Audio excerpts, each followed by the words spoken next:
What is up, everybody? Welcome to the Love Unscripted podcast. I'm your host, Joseph Wilson, and I'm joined as always by my esteemed co-host, Dexter J. Tucker.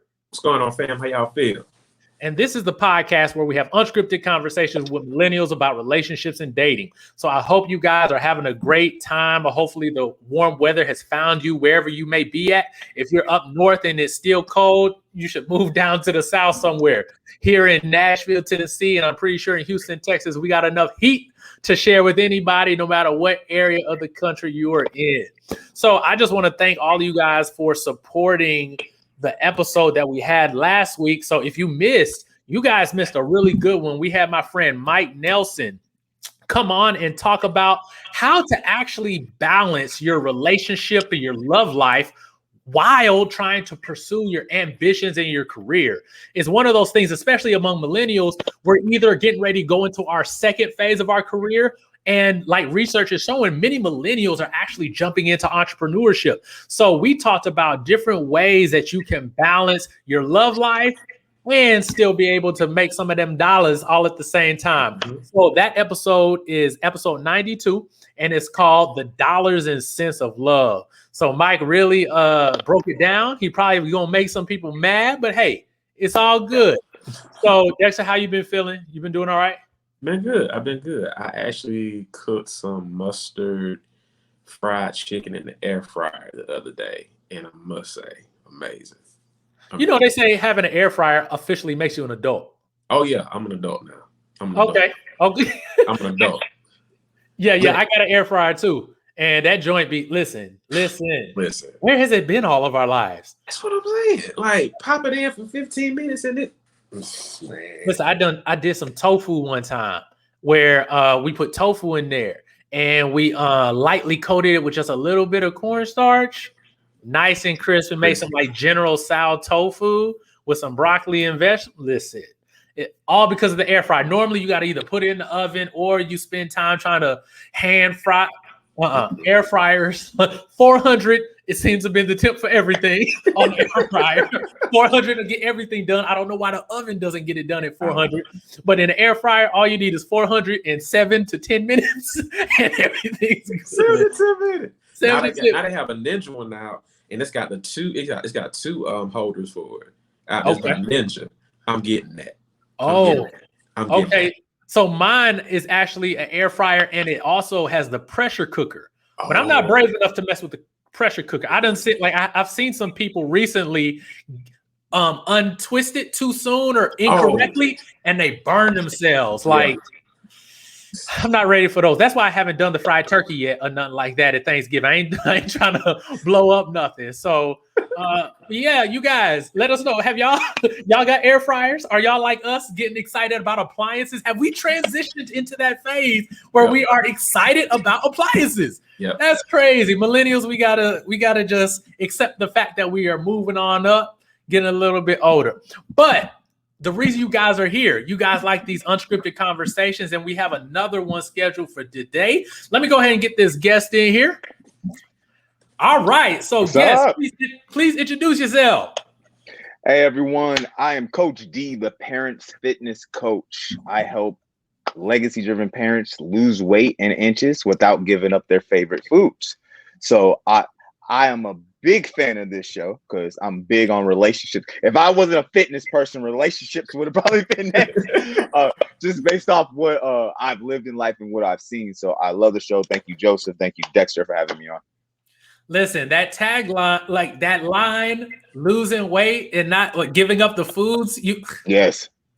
Every time I read that, I'm like, how in the world? It's very I'm like, how in the world? But we'll get into that. We will definitely get into that today. So I want the audience to get a chance to get to know you a little bit better. So, Coach D, what are some things you like to do to be able to kick back, relax, and unplug from the world? What are some things you like to do, in essence, for self-care? For me, the big priority for me right now is stretching. So, you know how everybody in their career field has a problem that they shouldn't have, right? So psychologists might have OCDs that they shouldn't have, or a barber doesn't cut his hair. me as a fitness coach, I didn't stretch my whole life. I told everybody else to stretch, but I didn't stretch my whole life. So for me, ended up getting a herniated disc 2 years ago. And in order to treat that, I had to stretch. So stretching has evolved into this chore, into such a relaxing stretching thing for me. And now, just recently, I've added so much meditation and prayer to it. It's just, that's my self-care. And then number 2, I play basketball 2 to 3 times a week. That's my mental therapy. Like, I love ball. Ball is life. So those are my 2 self-cares, and they're both fitness related. So that works. Hey, I love it. I've recently started doing yoga, and it has been very life changing. I used to have a lot of back issues, but after doing yoga consistently for I think when I started noting crazy changes after a month, where I could bend, I was a little more limber, and with the meditation part of it, I was able to disconnect my brain and be able to be in a calm state. Because as a therapist, I hear so much stuff every single day. It's like, okay, I need a way to be able to allow my brain to release a lot of that mental stress and strain. And so I started doing yoga, and I love it. I'm trying to talk one of my friends into having a all guys yoga trip to Africa. So we're talking about stuff. We're trying, to be able to do something like that. And basketball, I've been banned from basketball. I can't do basketball. I'm scared I'm going to pull. I'm going to be the guy who's out there who's like, man, I remember how I used to hoop and ball. Get out there, tear my Achilles. I have so many friends who have ruptured their Achilles playing basketball. My cousin this year got out there and tore his ACL on a non-contact. It came down and just turned. And he's only a few years younger than me. I was like, we're at that age now where we can't do that ripping and running, especially if you haven't been as active all this time. If you've been active, I know some people who still play 2 or 3 times a day, but I can't. I don't want to do it. But honestly, if you keep the yoga up, that's fine. 90% of injuries and 90% of your pains and aches in your body is from lack of stretching. Ooh. That stretching will fix everything. You got knee pain, most likely your hamstrings are tight, your quad is tight, or you need to strengthen the areas around that joint, which means you need to do some strength training. But all aches and pains in your body, and I'm not saying 100% of the time, can be fixed between stretching and strength training. Wow. Okay. Listen, we got the right person for this conversation. Listen, and I've been through it. So I learned from my example of not stretching.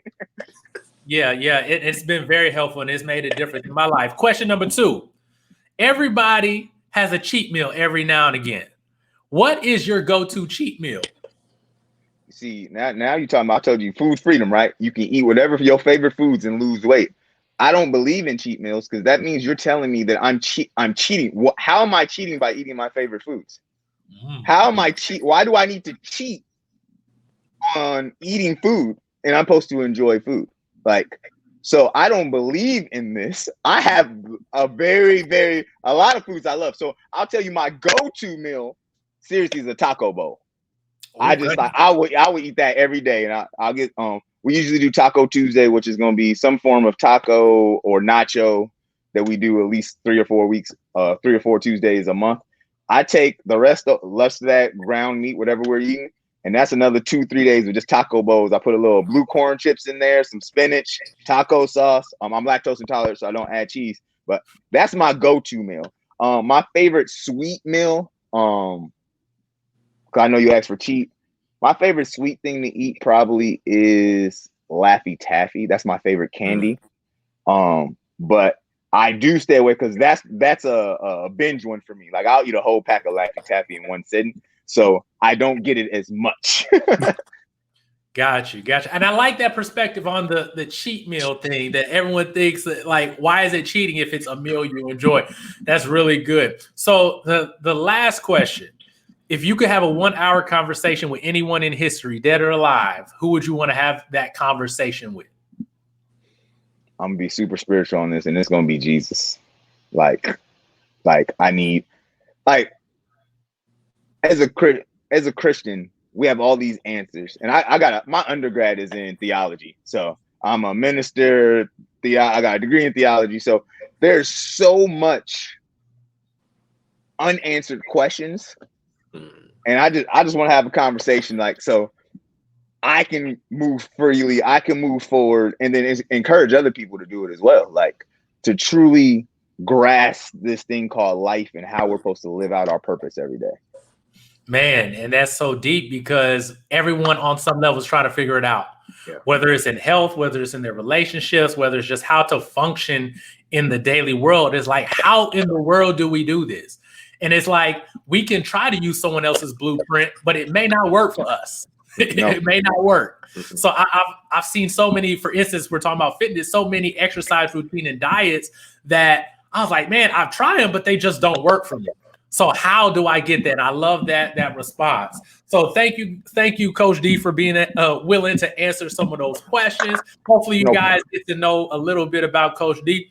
But we're going to go ahead and jump into this conversation. I've really been looking forward. I've had this plan for a while. And I will tell you guys later on in this episode why I think this topic is important. So we're going to talk a little bit about health and wellness. So as many people know, we have just exited the pandemic, so to speak, as far as everyone being restricted to being in the house. Restaurants are opening up, malls are opening up, parks are actually opening up and have opened up their recreation areas. So people are able to get out and about more than we have over the past almost year and a half. But one of the top things that a lot of people seem to be very subconscious about coming out of the pandemic is their physical appearance, how they look, how they are presenting, their weight.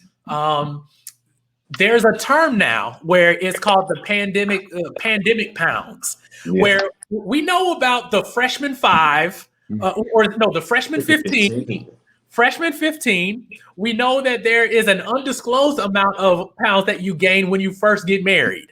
And so now they are adding the pandemic pounds, which does not have a particular pound limit on it, but it is a thing. And a lot of people are trying to figure out, like, how do we get back into a healthy lifestyle and a healthy routine? So first and foremost, Coach D, why is it important, especially now, for us to be very mindful and aware and conscious of our health during this time? I'm gonna be real, and we got to go back. Because I know you're saying especially now, it was always supposed to be this way. And one of the things I always teach my clients straight out the gate is you have to accept that exercise should be a part of your life for the rest of your life. And you were mentioning diets earlier, and that's why I'm so against diets, because diets is a temporary change. I'm going to do this for 30 days. I'm going to do this for 60 days. I'm going to do this for 90 days. And then when that 90 days is up, you're like, I'm free from this exercise life, this healthy life, and I'm going to go back to eating the foods I want. Well, the food you want is what made you gain weight. The diet is what made you lose weight. So when you go on a diet that restricts everything, that tells you to eat chicken and broccoli, fish and broccoli for, that allotment of time, realize that however you lose weight is the way you have to maintain afterwards. So if you tell me I want to be on the keto diet right now, I ask well, do you want to do keto for the rest of your life? Well, no. All right, so let's not do that way. I have to teach you how to lose weight. So going back to now, first, accept that you should have been doing this a long time ago. Now, let's say you got active, you were an active person until the pandemic, and then now you're trying to get back in there. I would say now it's important, just start with what you love. Like if I love basketball, right? I love basketball. When I was overweight and I started trying to lose weight, I didn't even go straight to strength training at first. I went to go play basketball. That's what I love. So I'm burning calories still. It's active. So just start with that. All right, that's 2 weeks. Now I'm going to add strength training. Now I'm going to add that. So start with what you like. If it's just walking a mile, walk a mile. Just get in that routine. I'm taking care of myself. I'm taking care of this. You guys were talking about the heat earlier. I'm in Arizona where it's been 100 to 120 for the past 3 weeks. So it's hot. So out here, like me and my wife used to walk in the morning 3 times a week. We used to get up at 5, 6 in the morning, go on a 2.5 mile walk. Now it's 6 in the morning. It's already 95 here. So we kind of backed off on that. This whole time we weren't going to the gym. We were pretty much walking, and then I have equipment here at home. So summer came, I had to adjust. We got back to the gym because they have treadmills, they have cardio and basketball, more basketball for me. So that's kind of where I had to adjust. But my first step is, one, accept that exercise is a part of your life, no matter what. You should have been doing it before. And then secondly, start with what you love and just take it week at a time. Add to it until you're comfortable. I won't go into any minimums or anything. I will go into that later of what you should be doing. But definitely. So Dexter, health journey. What are some things that you are that you hear people say when they talk about health journeys that you think may not lead someone to go full-fledged like into it? Like, what are some things you think that you hear people say are preventing them from actually attempting a health journey?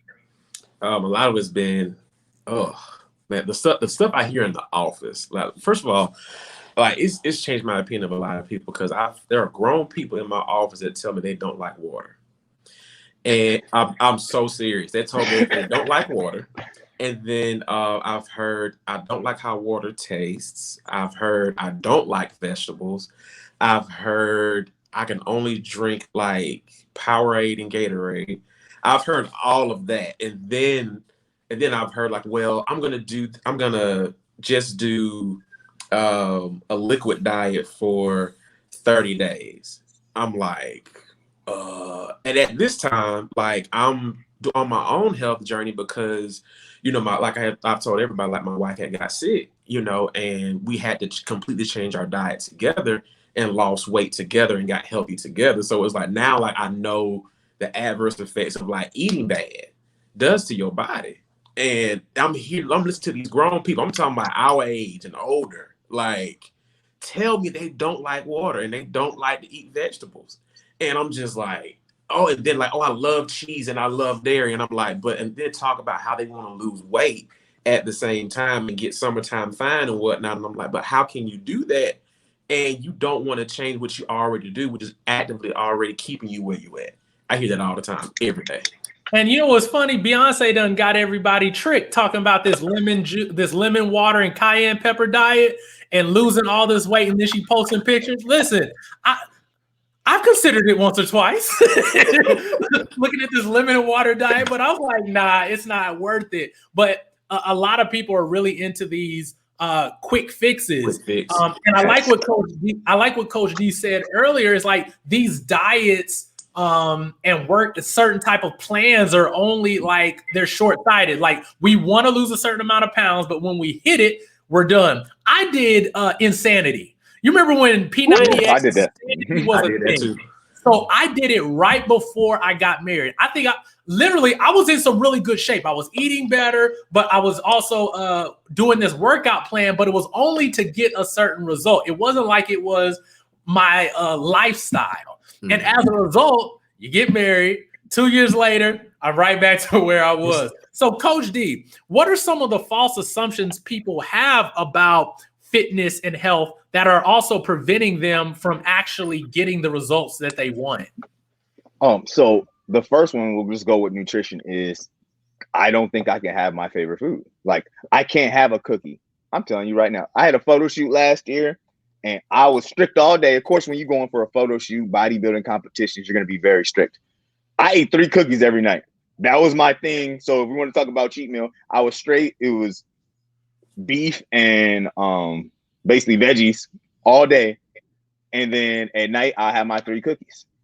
You know, like, and that's me being strict. It's Father's Day. I had a bunch of chocolate gifts and everything. I just ate all that stuff right now. You know, it's for my kids. So the biggest assumption people is that I can't have to lose weight. So what happens is you do the diet Monday through Thursday. You're very strict. But then, all right, y'all therapist. Now you feel restricted. Now you feel caged. You can hate Brussels sprouts. If I tell you can't eat Brussels sprouts, you be like, no, I'm gonna go eat some Brussels sprouts. I'm an American. I'm a grown man. I'm gonna go eat some. Like, that's our mentality. So the whole week you're like, I can't have. Then Friday, Saturday, Sunday come, and you binge, and you overeat. So that whole week of exercise you did and everything didn't matter because you ate more than you should when the weekend came. So that's why I get rid of that diet mentality too, because it prevents binging. If you want to have a cookie, go have a cookie. You're just going to track it. That's it. And then number 2 is about exercise. A lot of people think you have to go work out 10 hours a week, 20 hours in the gym. So if you, especially I work with parents. If you a busy parent, got to work, got kid functions, kids got basketball. I just spent the last 2 weeks on AAU trips with my son and these basketball games, driving everywhere. If you're that busy, you don't have time. So you hear 10 hours in the gym, I got to go to the gym 10 hours. You just don't go at all, right? When the minimum you need to do, and this is what medical research shows, is if you strength train 3 days a week for the rest of your life, Monday, Wednesday, Friday, you strength train full body, 30-minute workout. That's all the bare minimum you need. So that's an hour and a half a week towards your fitness. Now, if you want more results and you want to move faster, then yeah, you're going to add some cardio. You want to add some HIIT. You want to add some other stuff. But the bare minimum one for optimum health, and like medical research right now is telling you, you can add another 15 to 20 active, good run around with your grandkids years to your life if you strength train 3 times a week. So like, it doesn't take that much to strength train. My program, when people go through my program, I ask them, do they have 5 hours? 5 hours a week to dedicate towards their health.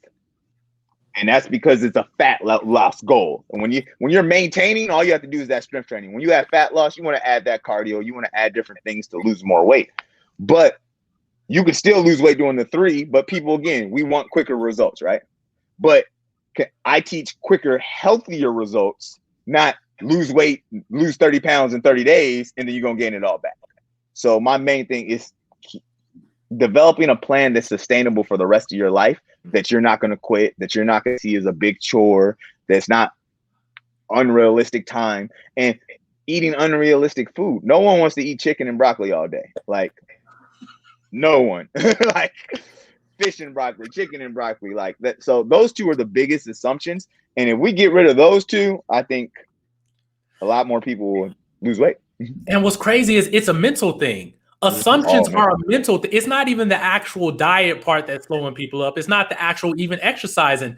It's our thought process about these things that are preventing us from being able to be successful. It's almost like you don't even give yourself a fair shot before you've even tried it.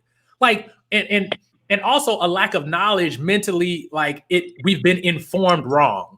Like, a lot of times people think that we have to be in the gym 7 days a week for however many hours. And that's discouraging to people, especially, listen, millennials have kids now. So to be able to think that we have to do that, we're almost like, well, I'll put that on the back burner and I'll get to it when I can get to it. That's good stuff. So I also want to talk about the importance of health and wellness on our relationships. So, Coach D, we're going to go here. So we often hear this phrase, especially just in life and more so in this recent 5 to 10 year period of this accept me as I am, accept me how I present. And one of the most common complaints in relationships and marriages is one spouse or the other, or one partner or the other, has attraction difficulties to their partner due to either a health change or weight gain or weight loss, or some type of fitness, some type of physical attraction. A lot of people often will push back on this idea that I have to change how I am to make my partner happy. So if someone, and I want to stick just in the realm of, let's say someone gains some pounds, you either get pregnant, you either don't have as much time to exercise because you're working more, whatever the reason, you've gained a little bit more weight. Should someone have to change their physical appearance, get healthy to be able to please their partner? All right, so this is how I see it. If you married someone overweight, don't come at them, get married now, and start talking about, oh, you need to lose weight. Like the accept me as I am is, for me, is accept me as I am accept me as I am when I get married. Like that's me. Like you've accepted me. Now, there's two different things. There's different than you need to lose weight for aesthetics, or you need to lose weight because you're unhealthy. Now, as soon as someone is 20 pounds overweight, and I don't want to give you any like BMI, no one needs to trust BMI, especially my African American community, because BMI is based off a 125 pound, 5'5" white woman and 100 or a 5'10", 175 pound white man. African American women are automatically going to be 20 to 30 pounds and healthy over that already. So BMI is not something to go by. Body fat percentage is really what you want to go by. But if you need to be healthy, as soon as you're 20 pounds overweight, you start predisposing yourself to high cholesterol, hypertension, diabetes, everything like that. 20 pounds of fat overweight, body fat overweight. So if I'm coming to you saying, hey, we need to change this to prevent this, and I'm coming at you that way, that's different. And again, that means go work out. It don't mean go work out hard and go get a six pack, or necessarily don't make, I'm speaking from the husband's perspective, don't go in there and be like, oh, you need to go get a bigger butt, go do some squats and everything like that. Like go be healthy. Now on the other side of this, after babies, after all this, everything like that, there should, for me personally, my wife had 4 kids. Like my wife had gained weight. And at the time I was overweight as well. I never saw it. Like we look at our pictures now and we both are like, we didn't realize we were that big before, so, but there was never like a lack of attraction for me for my wife, because to me, I didn't marry, like my wife is gorgeous, but I didn't marry you just for that. Right. So when I hear that, and sometimes, and I've done a lot of, me and my wife do couple counseling as well. And when I hear that at times, it comes off like, to me, like, did you change? Did your perspective change? Or was there a disconnect in the marriage and you're using the weight as the scapegoat? And there's something else here, there as well. Because I'm sorry, my wife gained weight. My wife is gorgeous. My wife lost weight. We lost weight together. My wife is gorgeous. Like for me personally, it didn't happen. So I think when you truly love someone, I'm not saying you don't notice the weight, but I never became unattracted to my wife, and I'm just speaking from my personal opinion. All right, so we're gonna stay with this a little bit longer. Dexter, what are your thoughts? Well, for me, it's like this, because like I said before, like at the very start of COVID, like my wife had got sick, and we didn't realize like what she was.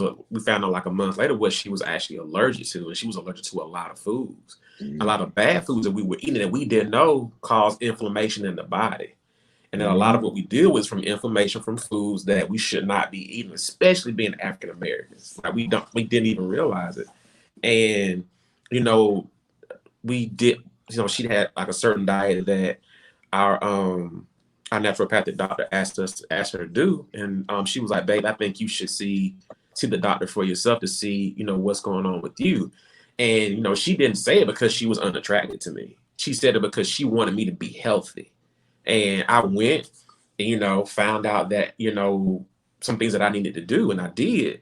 And so for me, like I lost over 30 pounds just from COVID to now, just from doing those things. And we realized and we did the same thing Coach D did. Like me and my wife, we looked at pictures of ourselves like when we first got married, and I didn't realize that I was a big boy. I didn't know. I didn't realize it. I didn't know at all, because I was still attracted to my wife and she was attracted to me. So there was no loss of attraction at all. We didn't realize it until now looking back. And now, for me, it's about being healthy. It ain't about being big. I mean, because it doesn't matter you being big, but the question is, are you healthy is the question at the end of the day. So for me, it's like, it doesn't matter if you gain weight. The thing is, are you healthy? That's the biggest thing about that now. Listen, I hear you fellas, but physical attraction is a really big part of a relationship. And Coach D, you said if someone comes into the relationship a certain size, then you accepted that when you came in. Yeah. But what if they weren't? What if they were a very fit person and the person you initially got into this relationship or marriage with was very healthy, very fit, very attractive, and you were very attracted to them, but over time, they've kind of let themselves go, whether it's for mental reasons, whether it's a lack of time and energy. Sexual attraction is a real thing. And for a lot of people, it is driven off of what I see in physicalness. So in those type of cases, do you think that it's still important for someone to reconsider? Because it may not be health related. They may be perfectly fine. I've heard it plenty of times. I'm fine where but my partner is now like, I don't want to have sex anymore, or I don't want to be intimate with you in other kind of ways because I'm not attracted to what I see.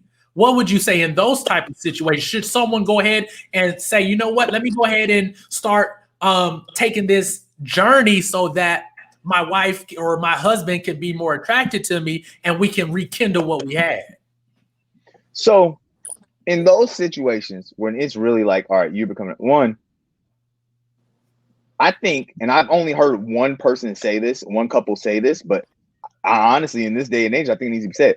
I knew a couple that when they were dating, they were both into fitness. When they said, they both made a commitment that like they were going to stay healthy and never get overweight. Like that was like their part of their wedding, not literally part of their wedding vows, but between them, like it was like ain't be no fat people in this relationship. Like that's what their mentality. And honestly, I think that's probably that conversation needs to be had to a degree. Now, as a man, as I feel, if you feel your wife's overweight, I feel like you say, hey, we need to get healthy together, and you take leadership and you do it together. I feel one of the biggest things, and I've seen this happen, I've seen dudes berate their women. I've heard of a dude making his wife walk while he's driving a car. I've heard, by all this, that's horrible. Leader, lead by example. Baby, let's go to the gym. Baby, let's eat healthier. Baby, let's do this and do it together. Now, on the other side, I think with wives, when wives start doing it and start losing weight, men usually like, if they still big, they're like, oh, my wife looking leaner, looking fine, everything. Let me get myself together. Like, I think that happens more. It doesn't happen all the time, but I think that happens more, that like when a dude's all like, she looking good, she leaning, let me get back to this gym too. But with wives, I think husbands, you just take them by the hand and an example and do it. Tyler Perry's movie, what is it? Why Did I Get Married? The first one. When Jill Scott's overweight and she says the perfect thing, like, he went to the gym with me. He worked out with me. What did her ex-husband do? He just berated her about her weight. He teased her, he nagged her and everything like that. Mm-hmm. All she needed someone was to hold her hand through the process. Definitely. Yo, that's really deep, because it's doing with, not someone doing by themselves. And sometimes in relationships, we can, when change needs to be made, we say, you got to change. Yeah. Not that let's change together. Let's move in this same direction. And I think sometimes in relationships, we know the more comfortable you get, the more lax you get in your efforts sometimes to come together to make a change.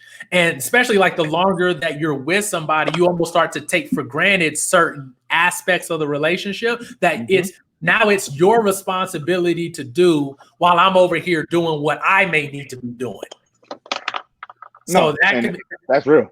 Yeah. And so let's say somebody is now wanting to change their let's say they're trying to change their physique, their lifestyle, but they are afraid that their health, that the health journey that they go on will not produce the results that they want.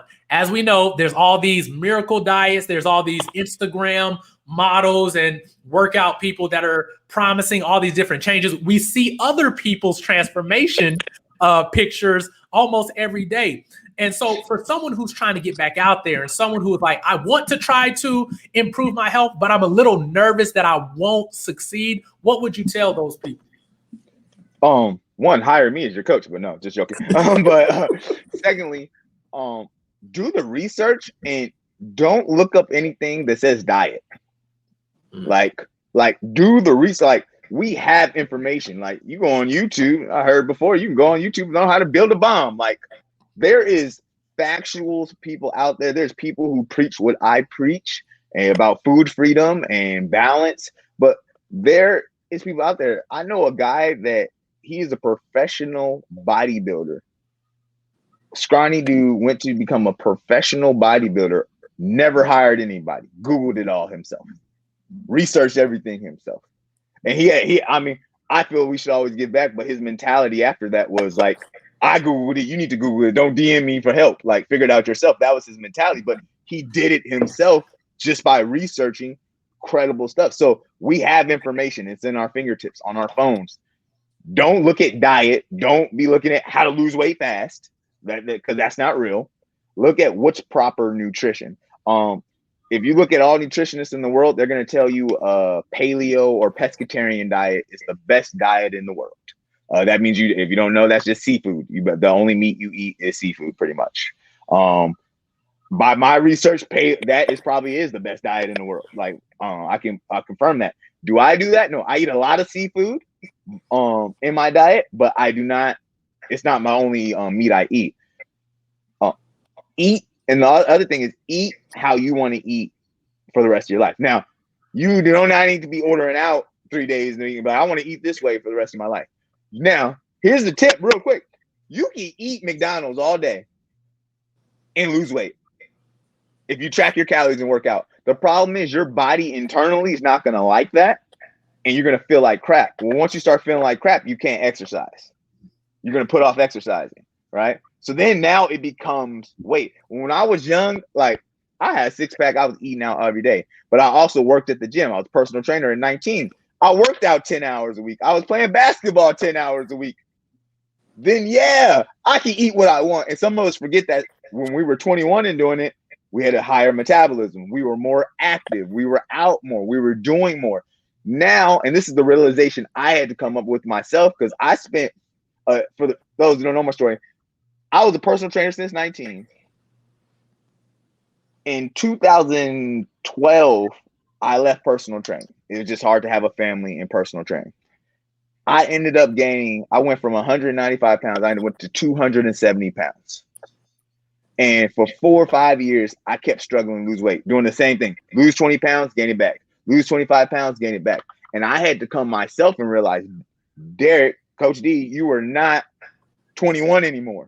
You are not spending 20 hours in the gym anymore. You are a father of 8. You have a wife. You work 50 hours a week. What can you fit in there to get it done? And I lost 75 pounds. So like that was it. I did never restrict. I did do keto at first. And that's a very restrictive diet. I did keto at first, but I got tired. We got 8 kids. That's 8 birthdays. And on the kid's birthday, they want you to eat their cake. Well, as soon as I eat their cake, that means I'm out of ketosis. Or kids make cookies. They want you to eat cookies. So for my lifestyle and my kids, keto wasn't sustainable, right? I keep going in and out of ketosis. So that's why I steer people away from that. Because if you're going to want to have a cookie again, then don't go into keto. Like it's too much body changing and you're changing the chemical element of your body. If you can't stick it, don't do it. Only eat how you want to eat for the rest of your life. And keep it simple. Listen, that's sometimes simple is the best way to actually go. Like sometimes we complicate very simple processes and things. And you've clearly outlined that. So we're going to go ahead and transition into our final segment of the show, which is Flip the Script. And Flip the Script is the segment of the show where our guest provides a simple tool or strategy for how to address a challenge or a topic or a situation that we discuss in this episode. So Coach D, here's your question. Someone may be listening to this and they're like, you know what? I want to actually take my health a lot more serious than I have, but I do not feel like I can do it on my own. How can someone who is listening go about getting support as they progress on their health journey?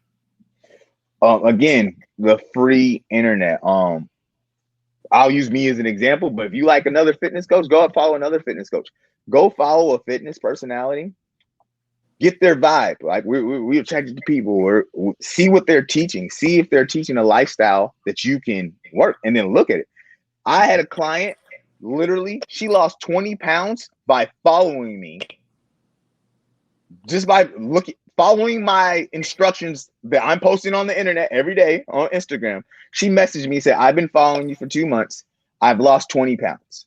And she goes, I got stuck, but she goes, I know you know how to do it. That's why she signed up with me.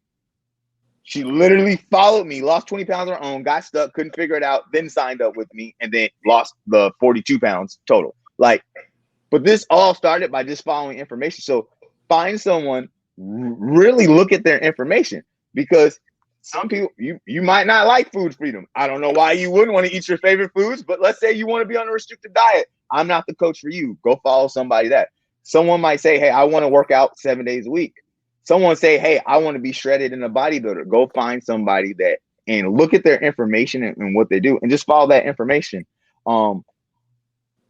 Of course, you invest in a coach. If you invest in a coach, you invest in me. I'm going to teach you the whole thing and change your life for better. But not everyone has money to invest. But just because you don't have money to invest doesn't mean you don't invest in yourself and figuring out a solution to reach your health. So again, follow an influencer. Like I mentioned earlier, go online, do some research. Don't look at anything that says diet. Don't look at anything that says lose weight fast, but do some actual research to find a lifestyle that you can live for the rest of your life. And there you guys have it. Coach D, thank you for joining us this week. I appreciate it. I'm a fan of the show, so I am very happy to be here. Thank you. So let everybody know where they can find you on the internet and social media. God, Instagram is my main jam. So at the Parents Fitness Coach, and you can find me on TikTok as well. I do have free resources on my Instagram for you to use, so you can learn, again, by yourself on how to lose weight and eating your favorite food. So follow me. And if you have any questions, I answer questions all the time in my DM, just health questions. So if you have any questions, hit me up. All right, guys. Thank you guys for listening to this episode. Don't forget that you can join the Flip the Script Wellness Group if you're looking to figure out a way to revamp and reprocess and kind of get a fresh start on how you are doing dating and relationships. Join the Flip the Script Wellness Group at ftswellnessgroup.com/community. Also, head on over to iTunes, Google Play, Spotify, Stitcher Podcast, comment, rate, and subscribe. If you're in podcast land, go ahead and jump on over to YouTube at Love Unscripted HD on YouTube, and that's where you can see the full episode for this video. Y'all, I thank you guys for joining us. We may not have all the answers, but we will have the conversation. I'll see you guys next week. Peace.